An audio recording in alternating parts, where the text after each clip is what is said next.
नमस्कार। सन 2025 में कपास की वैज्ञानिक खेती किस तरह से करें। सन 2024 मतलब पिछले साल कपास की किस वैरायटी ने सबसे ज़्यादा उत्पादन दिया था और कपास फसल में लगने वाली दो सबसे खतरनाक बीमारी, एक पिंक बॉल वॉर्म यानी गुलाबी सुंडी और उखेड़ा रोग, इन दोनों बीमारियों से अपनी फसल को हम किस तरह से बचाएं। तो दोस्तों आज इस वीडियो के अंदर हम इन 3-4 टॉपिक के ऊपर बात करेंगे। आपको बताएंगे कपास की टॉप वैरायटियों के बारे में, कौन सी टॉप 5 वैरायटियां हैं जिनका पिछले साल तगड़ा उत्पादन निकला था। साथ ही कपास की बुआई करते वक्त कौन कौन सी सावधानियां बरतें, खेत की किस तरह से तैयारी करें, कपास बुआई का सही समय क्या है। तो नमस्कार, मैं इंद्रपाल यादव, आप देख रहे हैं देश का सबसे विश्वसनीय फार्मिंग यूट्यूब चैनल देश की जान हमारे किसान।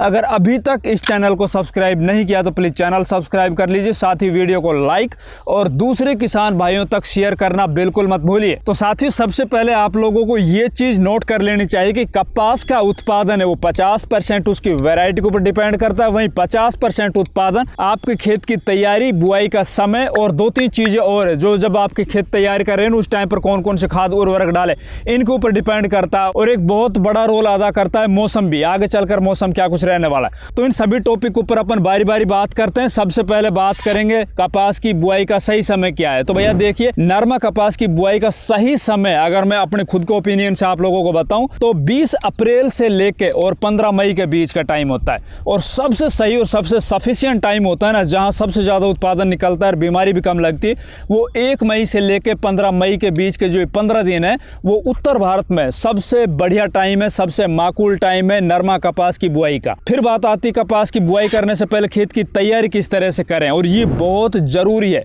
जो किसान शुरुआत में अपने खेत की अच्छे से तैयारी करता है, आगे उसकी फसल लंबे टाइम तक चलती है और बढ़िया उत्पादन निकलता है। तो उसके लिए सबसे पहले आपको करना होगा अपने खाली खेतों को अच्छे से उसकी जुताई करनी होगी। जुताई आपको गहरी करनी होगी क्योंकि कपास फसल की जो जड़ें हैं ना वो नीचे तक जाती है। अगर आपके खेत की नीचे की सख्त मिट्टी होगी तो जड़ें नीचे तक नहीं जा पाएगी। उन खेतों के अंदर सबसे पहले उखेड़ा वाली बीमारी देखने को मिलेगी क्योंकि कपास फसल का जितना लंबा पौधा होता है ना उतनी ही लंबी उसकी नीचे तक जड़ें फैल जाती है। तो भैया उसके लिए अपने खेत की मिट्टी है ना वो जितनी अच्छी नीचे भुरभुरी होगी, जितनी अच्छी नीचे उसकी नरम सोइल होगी ना उतनी नीचे तक वो बैठ पाएगी, जड़ों का अच्छे से विस्तार हो पाएगा और जमीन के अंदर पड़े हुए जो पोषक तत्व हैं उनको वो अच्छे से उठा पाएगी। तो आपको सबसे पहले काम करना है अपने खेत की गहरी जुताई कर देनी है। फिर अपने खेतों के अंदर आपको एक और महत्वपूर्ण काम करना है, को अपने खेतों के अंदर देसी खाद अनिवार्य रूप से डालना होगा। कपास फसल में कामयाबी का सबसे बड़ा अगर कोई मूल मंत्र है या फिर कपास फसल में जहां तक मेरा एक्सपीरियंस बोलता है, मैं भी लगभग 20 सालों से कंटिन्यू कपास फसल की बुआई करता आ रहा हूं। तो भैया जिन खेतों के अंदर देसी खाद डाला जाता है उन खेतों में कपास का उत्पादन ज्यादा निकलता है, उन खेतों में कपास लंबे टाइम तक हरी भरी रहती है, उनमें उखेड़ा नहीं देखने को मिलता। तो भैया आपको अपने खेत के अंदर सुविधा अनुसार सड़ा गड़ा देसी गोबर खाद 2 ट्राली से लेकर 4-5 ट्राली पर एकड़ के हिसाब से जरूर बुरकाव कर देना है। बुरकाव करने के बाद फिर दोबारा से अपने खेत के अंदर आपको जुताई कर देनी, उसको अच्छे से मिट्टी के अंदर मिला देना। फिर आपको करना है अपने खेत के अंदर पलेवा। आप पलेवा भी भैया देखिए जैसे जैसे टेम्परेचर बढ़ता जा रहा है, कपास की बुआई करते हैं उसके अंदर थोड़ी सी भी नमी अगर कम रह जाती है तो उन खेतों के अंदर कपास फसल के जो बीज है वो जर्मिनेट नहीं हो पाते हैं। तो आपको इस टाइम के ऊपर अच्छी तरह से अपने खेत के अंदर पलेवा कर देना है, पानी चला देना है कपास की बुआई से पहले। फिर आपको अपने खेत के अंदर पेंडामेथिलिन जो प्री इमरजेंस हर्बिसाइड है, मतलब किसी भी खरपतवार को वो जर्मिनेट होने से रोकती है, जो स्टॉम्प के नाम से आती है, पलेवा किए हुए गीले खेत के अंदर अपन को स्प्रे कर देना है भैया पूरे खेत के अंदर। ये काम करने के बाद अपने खेत की आपको दोबारा जुताई करवा देनी है। जुताई करने के बाद फिर इसके अंदर आपको लेना है बेसल डोज में रासायनिक खाद उर्वरक। अब उनके अंदर आपको फास्फोरस की पूर्ति के लिए या तो आप ले लीजिए 50 किलो सिंगल सुपर फॉस्फेट, साथ ही इसके अंदर आप लीजिए 20 से 25 किलो यूरिया भी, और हो सके तो आप इसके अंदर 5 किलो से लेके 10 किलो के बीच में माइक्रो न्यूट्रेंट वो भी इसी के अंदर मिला के और पूरे खेत के अंदर आपको बुरकाव कर देना है। खेत की दोबारा जुताई करके पाटा लगा देना है। फिर बात आती है इसके अंदर डीएपी की और साथ ही पोटास की। डीएपी से जहां आपकी फसल को लगातार फास्फोरस की पूर्ति होती रहेगी, वहीं पोटास है ना वो किसी भी फसल को स्ट्रेस से बचा चाहता है,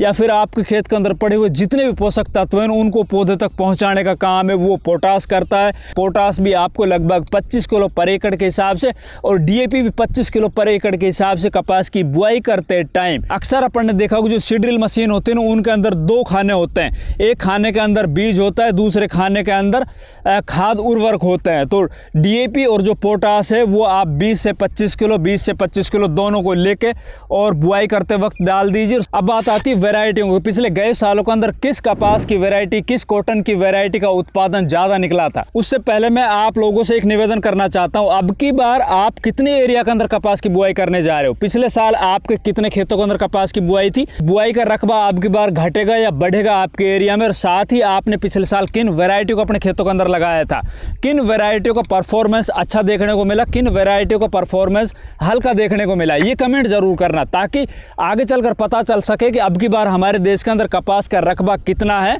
और किस वैरायटी का पिछले साल ज़्यादा अच्छा उत्पादन निकला था। तो इसके अंदर मैं आपको कुछ 5-7 ऐसी वैरायटियां बता रहा हूं जिनका उत्पादन पिछले गए सालों में हमारे खेतों में भी अच्छा निकला, हमारे आसपास के खेतों में भी अच्छा निकला। और नॉर्थ इंडिया की अगर मैं बात बताऊं तो ये वैरायटियां सबसे ऊपर आई थी पिछले साल।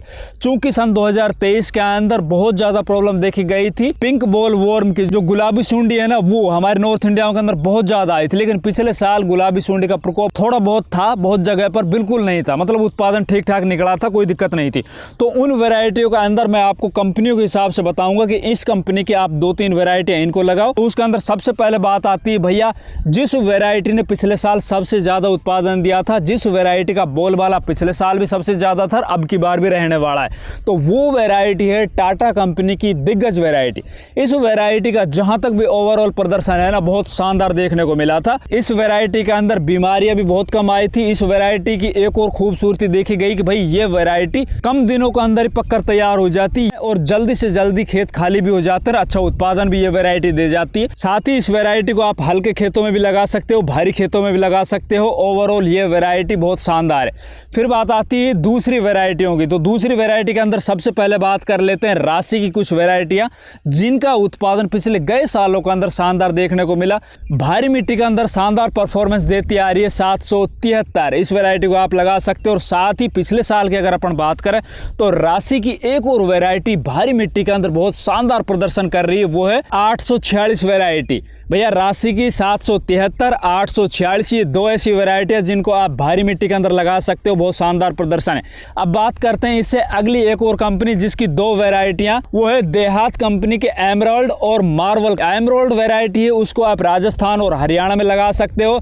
ये थोड़ा लंबे टाइम की वैरायटी, लगभग 150 से 155 दिन में पककर तैयार होती है। इस वैरायटी को आप हल्की भूमि में भी लगा सकते हो, भारी भूमि में भी लगा सकते हो, काफी अच्छा परफॉर्मेंस देती है।